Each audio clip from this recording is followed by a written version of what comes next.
उनके जो मित्र हैं, रिश्तेदार हैं, वो उनका शरीर मांगेंगे, मृत शरीर मांगेंगे, और उस मृत शरीर को जुलूस की तरह से वो एक प्रोसेशन के रूप में निकालेंगे, सम्मान सहित उनका अंतिम संस्कार करेंगे।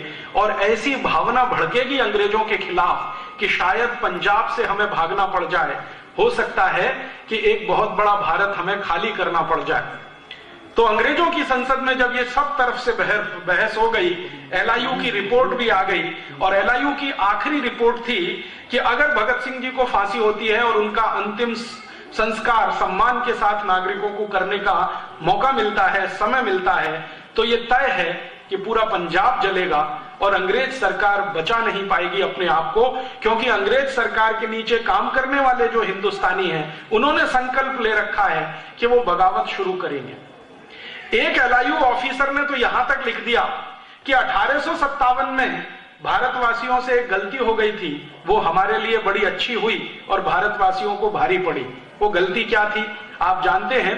1857 का जो क्रांति वाला संग्राम था, उसको एक साथ शुरू करने का फैसला हुआ था और उसकी एक तारीख तय की गई थी, लेकिन हमारे भारत के अति उत्साही क्रांतिकारियों के कारण उस तारीख से लगभग 10-11 दिन पहले ही बगावत शुरू हो गई। तय हुआ था एक दिन, वो था 10 मई 1857, लेकिन कहीं पर 30 अप्रैल, कहीं पर 1 मई, कहीं पर 2 मई, इस तरह से अलग अलग बगावतें शुरू हो गई।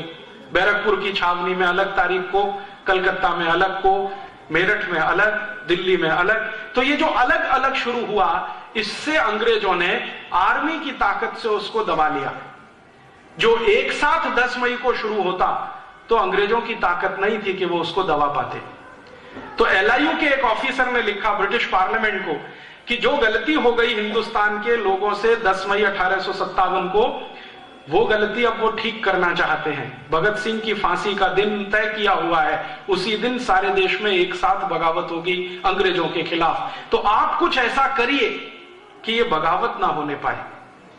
तब अंग्रेजों की पार्लियामेंट में प्रस्ताव पारित करके भारत में अंग्रेजों के अधिकारियों को बोल दिया गया कि किसी भी तरीके से पता ना चले लोगों को, ऐसे करके फांसी दे दीजिए। तो यहां जेल के अधिकारियों ने लाहौर के सुपरिंटेंडेंट से कहा कि इसका एक ही विकल्प है कि हम एक दिन पहले रात में ही भगत सिंह को फांसी पर लटका दें। फिर सुपरिंटेंडेंट ने पूछा फिर उसने कहा कि फांसी पर लटकाने के 2-3 मिनट में मृत्यु हो जाएगी, हम उनके शव को लेके जाएंगे और जेल के बाहर कहीं भी कोई स्थान पर आग लगा के जला देंगे, रात भर में शव जल जाएगा, सुबह तक लोग जब आएंगे फांसी के समय पर, तब तक उनको राख मिलेगी। इस चालाकी और कुटिलता के साथ 23 मार्च की रात को उनको फांसी पर लटका दिया। और जैसे ही फांसी पर लटकाया तो मृत्यु होने के बाद उनके शव को एक ट्रक में रखकर जेल से बाहर निकाला, और उस ट्रक को चलाने वाला जो ड्राइवर था उसको बताया नहीं गया कि इसमें क्या जा रहा है।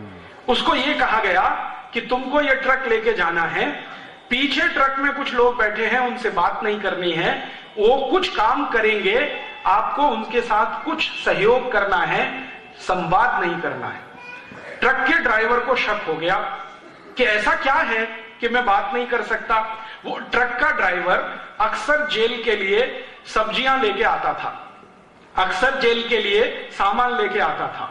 उसके मन में शक पैदा हो गया और उसने किसी तरह से यह जानने की कोशिश की कि आखिर मामला क्या है। जब उसने ट्रक को दौड़ाना शुरू किया, चलाना शुरू किया, तो एक जगह बहाने से उसने रोका कि कुछ इसमें टेक्निकल प्रॉब्लम हुई है, मुझे जरा ठीक करने में समय लगेगा। वो ट्रक से उतरा, घूमकर पीछे गया और उसने ये जानने की कोशिश की कि ये माजरा क्या है। तो उसको समझ में आ गया कि कोई मृत शरीर है जिसको मैं ट्रक में रख के ले जा रहा हूं। तो पीछे बैठे हुए सिपाहियों से उसने पूछा कि ये क्या है, कपड़े में लिपटा हुआ। तो उन्होंने कहा तुमको क्या लेना देना, नहीं मुझे जानकारी दे दो, तुम भी भारतवासी हो, मैं भी भारतवासी हूं, हमारी तकलीफ ये है कि पेट के लिए नौकरी करनी पड़ रही है अंग्रेजों की, तो बता दो ये क्या है। तब उनमें से एक व्यक्ति फूटा और उसने कहा कि ये भारत के सरदार भगत सिंह का शव है। तो वो ट्रक वाला परेशान हो गया, उछल गया, ये कैसे है, कल फांसी होने थी, तो उन्होंने कहा नहीं, अंग्रेज सुपरिंटेंडेंट ने रात को ही फांसी दे दी है, अब क्या करना है? तो अब हमें आदेश है सिपाही और ट्रक ड्राइवर को कि कहीं पर लकड़ियां मिल जाएं तो किसी पानी के किनारे, नदी के किनारे इसको जला देना है। फिर उस ड्राइवर के समझ में सारा खेल आ गया।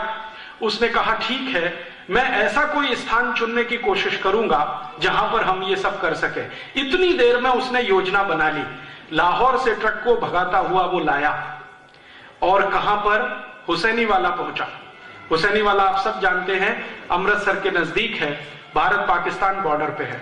हुसैनी वाला में जब वो पहुंचा तो लकड़ियां इकट्ठी करनी है, इस बहाने से आसपास के गांवों के लोगों को जाके उसने बोलना शुरू किया कि ऐसा ऐसा हुआ है।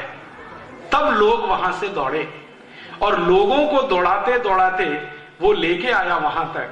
तो वो अंदर बैठे हुए सिपाही छोड़कर भागे और भगत सिंह जी के शरीर को सम्मान के साथ हुसैनी वाला में अंतिम संस्कार करने का उस ट्रक ड्राइवर ने बहुत बड़ा पराक्रम किया।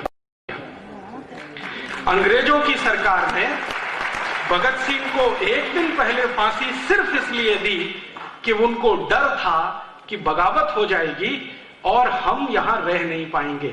इस छोटी सी घटना का गंभीर विश्लेषण अगर हम करें, अंग्रेजों की पूरी सरकार अकेले सरदार भगत सिंह से इतनी घबराई हुई थी कि फांसी हो जाए तो बगावत हो सकती है। घबराहट इतनी अधिक थी अंग्रेजों में एक भगत सिंह के कारण। और संसद में जब जब भगत सिंह के बारे में चर्चा हुई तो अंग्रेज अधिकारी जिन्होंने भगत सिंह को नजदीक से देखा वो कहते थे कि वो आदमी है, मरने से नहीं डरता है। और ऐसे हिंदुस्तान में लाखों क्रांतिकारी हैं जो मरने से नहीं डरते हैं। हिंदुस्तानियों को मरने का डर दिखाकर गुलाम बनाना बहुत मुश्किल है, कोई और रास्ते हमको तलाशने पड़ेंगे। तो अंग्रेजों की संसद की ये बहस और भगत सिंह जी का अंतिम संस्कार जो ट्रक ड्राइवर